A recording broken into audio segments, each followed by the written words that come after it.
başkadır. Bu sevgi dünyası şirin dünyadır. Ben de sevip birine aşık olmuşam. Hissedirəm dəli kimi vurulmuşam.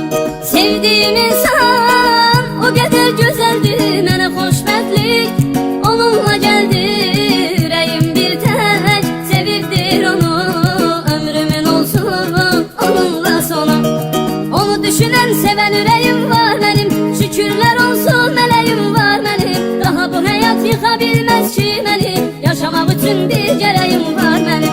Onu düşünen seven yüreğim var benim, şükürler olsun meleğim var benim. Daha bu hayat yıkabilmez ki beni, yaşamak için bir gereğim var benim.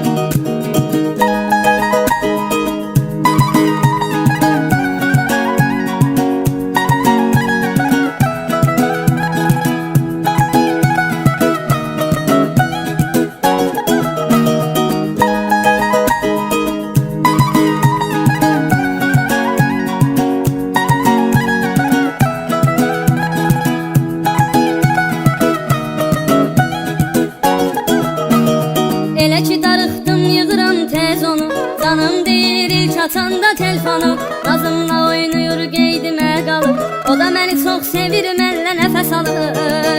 Mənim ona qarşı sevgim sonsuz, yanımda yoxsa ölərəm onsuz. Mənim həyatımın mənasıdır o, gecə yuxularımın rüyasıdır o.